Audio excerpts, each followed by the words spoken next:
দেশমাতৃকার মুক্তির আকাঙ্ক্ষায় 1932 সালের 23 সেপ্টেম্বর মধ্যরাতে চট্টগ্রাম পাহাড়তলির ইউরোপিয়ান ক্লাব আক্রমণ করেছিলেন চট্টগ্রামের পুরুষবেশী 21 বছরের তরুণী প্রীতিলতা ওয়াদ্দেদার। প্রায় 40 বছর পেরিয়ে 1971-এর 26শে মার্চের পরে বাংলা মায়ের মুক্তির লক্ষ্যে মুক্তিযুদ্ধে ঝাঁপিয়ে পড়েছিলেন পাবনার আরেক পুরুষবেশী 21 বছর বয়সী তরুণী শিরিন বানু মিতিল।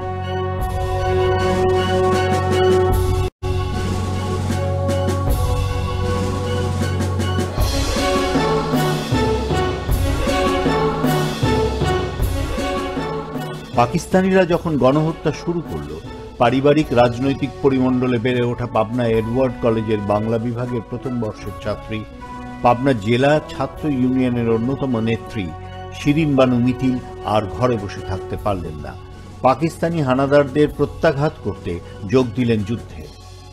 পাবনায় 28শে মার্চ টেলিফোন এক্সচেঞ্জে 36 জন পাকিস্তানি সেনার সাথে জনতার যে তুমুল লড়াই হল, তাতে একমাত্র নারী যোদ্ধা ছিলেন মিতিল। এই যুদ্ধে 36 জন পাকিস্তানি সেনা নিহত হয় এবং 2 জন মুক্তিযোদ্ধা শহীদ হন। 31 মার্চ পাবনার পলিটেকনিক ইনস্টিটিউটে কন্ট্রোল রুম স্থাপিত হলে কন্ট্রোল রুমের পুরো দায়িত্বে ছিলেন যারা, তাদের মধ্যে সবচেয়ে কম বয়সী এবং একমাত্র নারী ছিলেন শিরিন বানু মিতিল।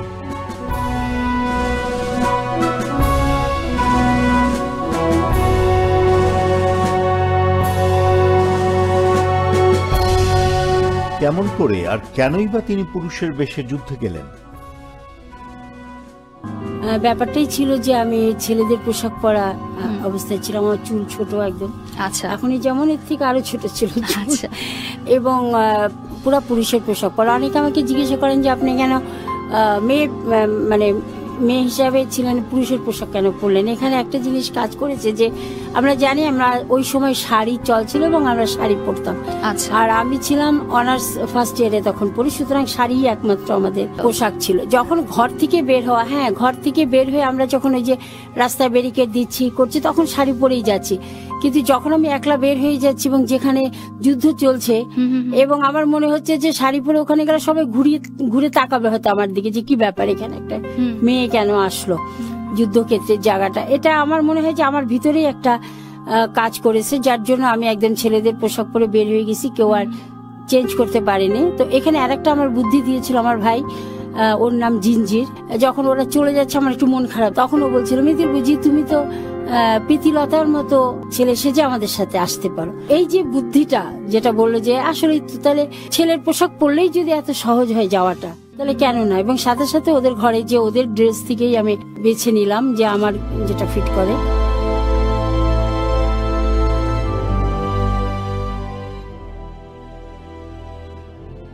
এপ্রিলের 3য় সপ্তাহে মিতিলের খবর পৌঁছে গেল সর্বত্র। ইন্ডিয়ান স্টেটসম্যান পত্রিকার রিপোর্টার মানস ঘোষ, উনি যখন আমাদের পাবনা মুক্ত ছিল এপ্রিলের 10 তারিখ পর্যন্ত, ওনারা রিপোর্ট সংগ্রহে বাংলাদেশের ভিতরে ঢোকেন এবং সেখানে যখন জিজ্ঞাসা করেন ডিসি সাহেবকে যে কোনো মেয়ে আপনাদের এই যুদ্ধ আছে কিনা, তখন উনি বললেন যে ইয়েস, হেয়ার শি ইজ, বলে আমার সাথে পরিচয় করিয়ে দিলেন। এবং তখন একটা ইন্টারভিউ নেয় এবং সেই ইন্টারভিউটা স্টেটসম্যান পত্রিকার ফার্স্ট পেজে উঠেছিল। আচ্ছা, এবং এই টাইটেলটা শাই গার্ল উইথ এ গান শিরোনামের দি স্টেটসম্যানের সেই প্রতিবেদন থেকেই সারা বিশ্ব জানতে পারে একজন নারী কিভাবে পুরুষের ছদ্মবেশে বাংলার মুক্তিযুদ্ধে অংশ নিচ্ছে। আমাদের ছেলেদের গ্রুপ আমরা একসাথে সহায়ক সমিতি অফিসে বসছি এবং নাম রেজিস্ট্রি করে বিভিন্ন ক্যাম্পে পাঠিয়ে দিবে। তখন এক ভদ্রলোক যিনি সহায়তা দিতে এসেছিলেন বাংলাদেশে, উনি আমাকে দেখে চিনে ফেলেন, আমার ছেলের পোশাক পরা ছিল। উনি বলেন আরে এটা শিরিন বানু না?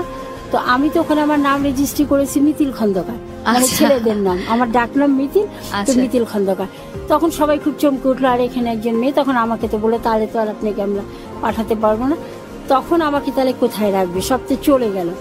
তখন ওই আমিনুল ইসলাম বাদশাহ, আমরা মামা ডাকতাম, রাজনৈতিক মানে মার সাথে রাজনীতির সূত্রে পরিচিত এবং খুবই স্নেহ করতেন।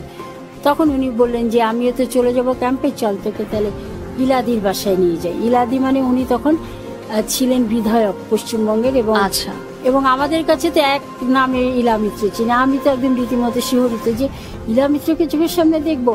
তো নিয়ে যাওয়ার সাথে সাথে ইলা মাসি এবং রমেন মিত্র একদম আমাকে বুকে টেনে নিলেন, আয় আয়, এ তো আমাদের একটা ছেলে আর এটা একটা মেয়ে পেলাম, হ্যাঁ বলে একদম বুকে টেনে নিলেন। যে পরে আমি বাংলাদেশ সরকারের যে অফিস যেটা ছিল আমার কলকাতাতে, সেখানে যোগাযোগ করার পরে ওনারা জানান যে জুন মাসের 1 তারিখের দিকে একটা মেয়েদের জন্য ক্যাম্প হচ্ছে, এতদিন তো ছেলেদের বিভিন্ন জায়গায়। তখন ওই ক্যাম্পে আমি মানে নাম লেখাই, এবং আমাদের ক্যাম্পের প্রধান ছিলেন সৈয়দা সাজেদা চৌধুরী, উনি তখন চট্টগ্রাম থেকে এমপি ছিলেন, ওনার দায়িত্ব ছিল। পাবনা শহরের দিলালপুর মহল্লার খান বাহাদুর লজে 1950 সালের 2 সেপ্টেম্বরে জন্ম নেয়া সাহসী, পরাক্রমশালী, দৃঢ় প্রত্যয়ী শিরিন বানু মিতিল সমস্ত দ্বিধা, দ্বন্দ্ব, সংশয়কে ঝেড়ে ফেলে পুরুষের সাথে কাঁধে কাঁধ রেখে যেভাবে 9 নম্বর সেক্টরে লড়াই করেছেন, সেই একই প্রত্যয়ে জীবনের শেষ দিন পর্যন্ত 3 সন্তানের জননী শিরিন বানু মিতিল সংগ্রাম করে গেছেন সাধারণ মানুষের অধিকার আদায়ের দাবিতে। বলছিলাম যে 71 বাঙালি জাতিকে বিশ্বের দরবারে মাথা উঁচু করে দাঁড়া করিয়ে দিয়েছে। 71 মানেই হলো বাংলাদেশের মুক্তিযুদ্ধে বাঙালি জাতির বীরত্ব গাথা। সমস্ত পৃথিবী বাংলাদেশকে চিনেছে, বাংলাদেশকে জেনেছে।